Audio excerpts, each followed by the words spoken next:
혹시 다시 공부해서 의대를 가셨나요?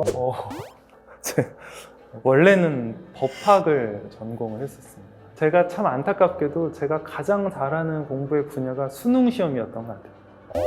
근데 그걸 잘 몰랐어요. 수능은 굉장히 잘 봤습니다. 거의 뭐 다 맞을 정도로. 사람은 있잖아. 고생을 해보고 좌절을 해보고 실패를 해봐야 인간이 된다는 어른들의 말씀이 하나 틀린 게 없거든요. 내가 최고야! 하는 성격이 굉장히 강하거든. 뭔가 옆에 스텝이 제대로 서포트를 못 해주면 팍 나가거든요. 맞습니다. 뭐라든지. 아니 꼭 그런 식으로 나에게 얘기를 해? 나 같이 일 못하겠어요. 하는 사람이 많았다.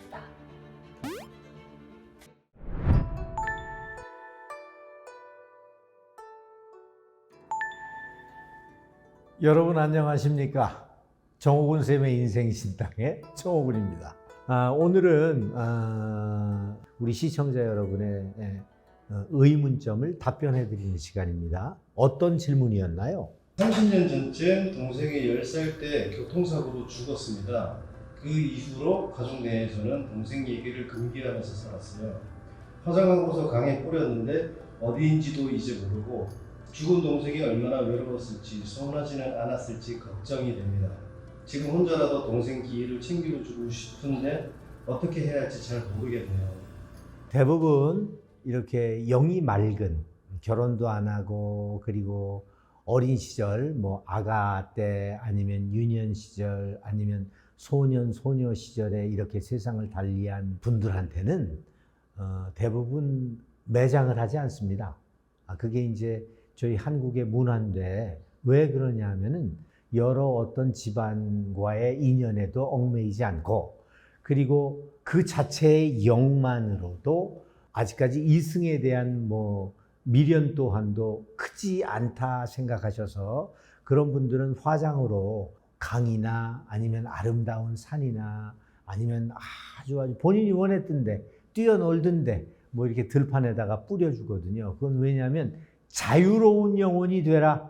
나중에 이 세상에선 이렇게 짧은 명을 갖고 태어났지만 다음 세상에 가서는 더 좋은 집안, 더 좋은 건강, 아니면 더 좋은 네가 희망을 다 품고 이룰 수 있는 세상으로 자유롭게 날아가라 하는 뜻에서 화장을 합니다. 그래서 제사도 모시지 않습니다. 왜냐하면 왜 이런 얘기도 들어보셨나요? 자꾸 울지 마. 울으면 영이 가다가 자꾸 뒤돌아봐서 가지를 못해. 그냥 잘 가라 마음속으로 기도해 주는 거야. 그 말씀대로 문득 생각이 나고 그리움이 생기고 슬퍼지시거든 기도해 주세요. 기도의 힘만큼 큰 파워는 없습니다. 기도는 쇠를 녹이고 그리고 산을 움직인다고 하잖아요. 이런 부분을 명심하셔서 뭐 여러 가지 기도를 하려면 뭐 제상을 차려야 되나요? 뭐 어쩌고 저쩌고 이런 형식적인 것에 구애받지 마시고 나의 지극정성이고 진심인 마음 하나로 쇠를 녹이고 산을 움직인다. 너무 멋진 말 아니에요? 너무 파워풀한 말 아니에요? 여러분들 이런 것을 망자한테만 적용하지 마시고 본인의 인생 속에 어떤 일을 통해서도 적용을 하셔서 꼭 소원 성취하시고 편안한 인생을 사시는 분들이 되시기 바라겠습니다. 자, 그러면은 오늘 또 이렇게 야외에서 찍는 우리 인생신당의 게스트는 어느 분이 오실지 모시겠습니다.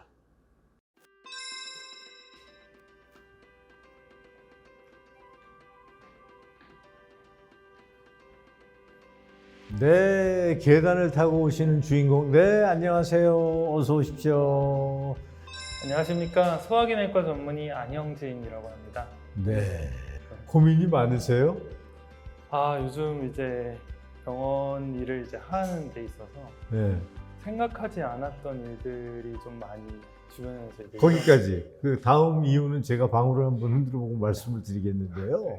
이렇게 본격적으로 하얀 가운, 나는 뭐 메디컬 분야에서 일해, 아니면 나는 무슨 약사야. 약사분들도 이렇게 화이트 가운 입으시니까 그래도 이렇게 딱 하고 표시를 내고 나오신 분은 굉장히 드물거든요. 그렇죠. 가운에 대해서 자부심이 많으십니까? 자부심이 많다기보다는 인생이 정말 많은 부분을 제가 하는 일이랑 이런 진료 이쪽에다가 굉장히 많은 에너지를 쏟고 있는 지금 시기여서요. 그래서 그 어느 때보다 좀 열심히 하고 있는 시기여서 어떤 제 마음가짐을 좀 표현할 수 있지 않을까 해서 선택했습니다. 자, 그럼 제가 한번 오늘 오셨으니까 방울을 한번 흔들어 보겠습니다. 네. 자, 우리 안 선생님, 자, 안영진.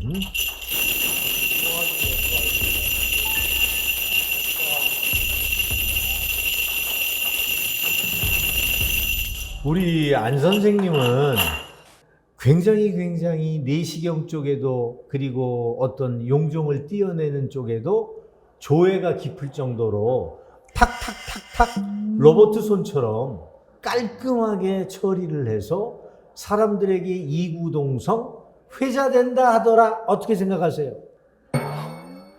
네. 제가 내시경 하면서 용종절제를 좀 빠르고 정확하게 하는 건 사실 뭐 저도 좀 자부심이 있고요. 그래서 큰 병원에 있을 때부터 이제 대장 쪽이랑 이렇게 위만 해가지고 좀 전문성을 키워오기도 했고, 사실 제가 작은 의원을 운영하고 있는데 사실은 이런 의원급에서는 그 대장에 있는 용종을 보통 크기로 봐서 직경이 1cm 미만인 것만 보통 제거를 하고, 그렇죠. 그거보다 큰 거는 보내게 대학병원 되는데, 가죠? 근데 저는 확실히 대장암이 아니다라는 걸 이제 현미경 렌즈로 바꿔가지고 내시경으로 거의 확신이 들면, 저는 크기가 그게 뭐 20mm가 됐든 30mm가 됐든 40mm, 4cm가 돼도 저는 환자분 편의를 위해서 다 제거를 제가 해드립니다. 방울을 흔들어 보니까 보기보다 굉장히 진취적이네요. 이렇게 인사하실 때나 쉐입을 보면 생기신 모습과 뭐 여러 가지 종합해 볼 때 굉장히 섬세하고 갸냘프고 야리야리한 남자 아닐까 했는데, 방울을 흔들어 보니까 굉장히 강하신 분이라고 말씀을 하시는데 이 점에 대해서는 어떻게 생각하시나요? 저도 그렇게 생각합니다. 이분은 혹시 다시 공부해서 의대를 가셨나요? 아니면 전에 뭐 몇 번 떨어져서 의대에 진학을 한 건가요? 아니면 다른 공부를 하다가 의대로 전과가 된 건가요? 이 변화가 있거든요. 이건 사람 잘 모르시는 부분인데, 원래는 법학을 전공을 했었습니다. 저는 사실은 인문계를 졸업해서 봐라. 법대로 진학을 했다가 너무 철이 없어서 너무 놀다가 그다음에 이제 사법고시를 그냥 열심히 하면 패스할 거라는 막연한 생각이 있었는데, 막상 공부해 보니까 못 붙겠다. 못 붙겠다는 생각. 그래요? 라는 생각이. 너무 어려웠나요? 어떤 부분이 더 힘들었나요? 어렵고 뭐 힘들고 이런 부분을 떠나서 그 한자를 먼저 습득을 해야 되는데 그게 너무 안 맞더라고요. 못 하겠다는 생각이 들었습니다. 능력이 부족하다고 해야 되나? 그래서 큰일 났다. 어떡하지? 그러니까 이전까지는 공부만 하면은 뭐 잘한다는 소리를 들으면서 살아서 그냥 책이 있으면 공부를 하고 내가 또 최고로 인정을 받고 이렇게 될 줄 알았는데, 철없이. 근데 그게 아닌 걸 눈앞에 목도하고 나니까 내가 이쪽 분야가 안 맞나, 이게 잘못 생각한 거죠. 저라는 사람을 제가 너무 스스로 과대평가를 하고 살아서 어렸을 때 내가 해서 어려우면 그냥 어려운 건데 그걸 나랑 안 맞다라고 착각을 했던 것 같아요. 근데 그 와중에 의대는 의대는 뭐 쉬운가요? 어떻게 생각하셨어요? 일단은 근데 그 이전에 보면은 이제 고등학교 때도 그렇고 중학교 때도 이제 선생님 분들이나 부모님이 너는 이과다, 머리가 완전히 이과여서 네가 문과에 가는 건 잘못된 선택이다라고 계속 말씀을 하셨는데, 제가 혼자 막 고집을 해가지고 끝까지 문과에서 버틴 거거든요. 그런 고집이 있고, 네. 그리고 아무도 나의 뜻을 꺾지를 못한 어떤 강인한 쇠야. 본인 마음도 그렇고 행동도 그렇고. 의대에 들어가 보니까 법대 공부하는 것보다는 쉽던가요? 그렇지 않았습니다. 어떻게 공부하셨어요? 저도 선생님 말씀에 공감을 하는 게, 네. 사람이 타고나서 좀 유리한 그 공부 분야가 있는 것 같아요. 맞아요. 근데 제가 참 안타깝게도 제가 가장 잘하는 공부의 분야가 수능 시험이었던 것 같아요.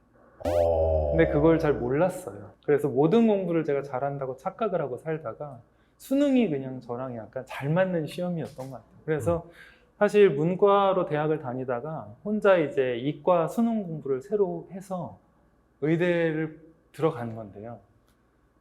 수능을 굉장히 잘 봤습니다. 거의 뭐 다 맞을 정도. 근데 이제 그래서 사실 수능을 다시 보고 의대를 들어가는 것까지는 저는 어렵진 않았는데 들어가서 보니까 이것도 열심히 해도 성적이 안 나오는 거예요. 이유는 어디에 있었다고 생각해요? 그게 제가 저라는 사람의 그냥 학업의 능력이 원래 이 정도인데 수능이 하필 저랑 너무 잘 맞아서 제가 고등학교 때까지 저를 너무 과대평가했던 거라고 저는 지금은 생각하고 있습니다. 그래서 6년 내내 정말 열심히 공부했는데 항상 다른 친구들이 제 앞에 서 있는 거를 이제 경험하면서 겸손을 배웠던 것 같아요. 바로 그거거든. 사람은 있잖아. 고생을 해보고 좌절을 해보고 실패를 해봐야 그 고배의 쓴맛을 한번 봐봐야 인간이 된다는 어른들의 말씀이 하나 틀린 게 없거든요. 근데 공부만 했던 친구들, 출세 가도만 달렸던 친구들은 그렇게 인간관계 속에서 너 너무 좀 애가 싸가지가 없어, 너 버르장머리가 없어, 넌 인사할 줄 모르더라, 넌 사람을 보면 왜 항상 그렇게 빳빳이 서 있니? 네가 그렇게 잘났어? 이런 소리를 들으면 꽉 부르르 떨고 내가 누군데 감히 네가 하는 마음을 먹게 되는 분들이 대부분 또 그렇게 출세 가도를 달리는 사람들이라 사회에 적응을 못하는 경우를 내가 많이 봤거든요. 근데 본인은 또 그렇게 초창기에 그걸 느꼈으니 겸손을 배우셨네요. 그때 의대를 다니면서 정말 단 한 번도 정말 죽자고 공부를 했어요. 제가 6년 내내. 근데 한 번도 1등을 못 하는 거예요. 그래서 아, 내가 여기까지는 사람이었는데 내가 날 몰랐구나 하는 것도 있었고, 그리고 제가 이제 전공을 바꿔서 대학을 다니다 보니까 어떻게든 이 빨리 사회에 나가고 싶은 이런 생각이랑 여러 가지 상황 때문에 보통 의대생들은 의사가 돼서 군대를 군의관으로 가는데 저는 현역 병사로 그냥 지원을 해서 가게 됐어요. 왜요? 이게 시간도 1년 이상 짧았고요. 당시에는 군의관은 3년 6개월 복무를 해야 되는데 맞아요. 군인은 딱 2년이면 되고, 근데 이제 무슨 상병 말 되면은 근무표를 짜는 게 있습니다. 네. 그래서 제가 저한테 유리하게 짜려고 한 이틀 동안 고민을 해가지고 이 좋은 머리를 써서 내가 완벽하게 짜야지 해서 딱 짰어요. 그 다음에 근무를 쓰고 한 2, 3주가 돼서 다른 애들은 어떻게 하지라고 봤는데 그 당시 저희 부대에는 대학을 안 다니는 친구들이 절반, 그 다음에 중학교만 졸업하고 고등학교 다니다 중퇴한 친구들도 있었고, 대학을 다녀도 뭐 서울 수도권에 있는 친구는 제가 알기로는 저를 제외하면 2명인가 밖에 없었어요. 한 800명 있는 부대. 근데 그 다음 사람이 짰는데 거의 비슷한 거예요. 너무 훌륭할 정도. 그래서 얘는 진짜 똑똑한가 보다 하고 호기심이 생겨서 그 다음에 근무표가 나올 때마다 저랑 상관도 없는 걸 계속 뒤졌는데 저보다 못한 사람은 한 명도 없더라고요. 그래서 그때 그거를 되게 20대에 그걸 한번 뼈저리게 느끼면서 그런 생각이 처음 들었던 것 같아요. 아, 내가 이렇게 막 부대에 들어와서도 의대생이다 이러면서 막 이렇게 인정받고 이러는 게 부모님 잘 만난 덕이지 내가 잘난 게 아니구나라는 걸 그때 한번 또 배워서 그 뒤로는 이제 좀 주제 파악을 하고 살려고 노력은 하는데 그 어렸을 때 생겼던 약간의 그런 건방짐 같은 게 아직도 좀 남아있다는 생각이. 성격이 내가 최고야 하는 성격이 굉장히 강하거든. 그치, 맞아요. 나는 누구보다 잘할 수 있어. 난 내가 최고야. 그러니까 나 건드리지 마. 뭐 이런 거예요. 나한테 내가 다 알으니까 그런 얘기도 할 필요 없어. 근데 이것이 나 혼자만의 독단적인 병원 속의 일이라면 아무 문제가 없어요. 왜? 내가 보스니까. 물론 밑에 따라와주는 내 스태프들이 힘들긴 힘들죠. 왜냐하면 따라와. 맨날 그럼 따라가야 되니까. 어떤 이견을 얘기를 할 수가 없으니까. 근데 이분이 동업이 되어버리잖아요. 그러면 원수가 돼요. 혹시 동업하지 않아요? 동업하고 있어요. 그 밑에 스태프 선생님들, 그러니까 직원분들이 일단 많이 퇴사도 하고 새로 뽑기도 하고 있고요. 선생님 말씀 그대로. 그다음에 이제 근데 그 퇴사하고 새로 뽑는 이유가 나한테도 한 역할이 있었다 하고 많은 거를 지나서야 깨닫고 있습니다. 그리고 나도 모르게 본인은 그 어떤 집중을 하잖아요. 사실 그 내시경 보통 정신으로 하겠습니까? 아주 포커스를 거기에 맞춰서 하는데 뭔가 옆에 스텝이 멍 때리고 있다거나 제대로 서포트를 못 해주면 팍 나가거든요. 맞습니다. 뭐라든지. 그러니까 왜 멍 때리고 하다가 깜짝 놀랄 거 아니에요. 근데 그 순간은 그냥 지나가는 것 같지만 이 사람들이 밖에 나가서 아니 꼭 표현을 그렇게 해야 돼? 아니 꼭 그런 식으로 나에게 얘기를 해? 나 같이 일 못하겠어요. 하는 사람이 많았다. 근데 사실 일은 끝내주거든요. 나의 이 가위손 로봇손을 따라올 사람이 없지만 옆에 있는 사람이 너무너무 힘들다. 제가 예전에 의학 드라마를 했었잖아요. 주인공은 슈퍼맨이에요. 갖다 그냥 딱 손만 대면 다 나요. 죽을 고비 있는 사람. 근데 나한테만 오면 다 죽어요. 근데 본인도 그런 경험을 본인 스스로가 만들어낸 적이 비일비재하더라. 맞습니다. 그죠? 네. 그게 조절이 잘 안 돼요. 지금 이제 그만둔 직원분들의 대체를 다 찾지 못해서 사실 뭐 여기 오는 길에서도 어떻게 해야 되나 이런 생각을 하고 있을 정도로 좀 가슴 답답한 면도 사실이고, 또 기계를 이제 뭐 새로 들이고 기계를 바꾸고 이러는 데는 이제 다른 업체분들이랑 이렇게 컨택이 있잖아요. 물론이죠. 근데 이제 모르겠어요. 이제 제가 생각할 때는 사실 그 분야를 잘 모르니까 저랑 얘기할 때 구두로 뭐 몇 월 며칠까지 어떻게 되면 되겠죠라고 했을 때 대답을 했으면 전 그게 돼야 된다고 생각을 하는 사람인데, 그분들은 다른 사정이 있을 수 있겠죠. 근데 그런 게 사실 이해가 잘 안 되니까 그게 어기게 되면 저도 모르게 이게 또 말이 좀 나쁘게 나가는 거예요. 강하게. 내 얘기 잘 들으세요. 우리 안 선생은 상당히 큰 의사가 되십니다. 굉장히 바쁠 거고요. 그리고 거기에 따라서 내가 가질 수 있는 재물도 많이 쌓일 거예요. 허나 사람이 없어요. 항상 사람이 그 병원 가면 뭐 6개월 못 버틴다며, 이런 못 버틴다는 얘기가 나오면 나 또한도 매일매일이 너무너무 힘들지 않을까. 너무 많은 사람들을 만나서 잘 본다, 잘한다, 최고다 소리도 적당히 들어야지. 이것이 1인자다, 나밖에 없다, 나 이외에는 해결자가 없더라 소리를 듣게 되면 적이 생겨요.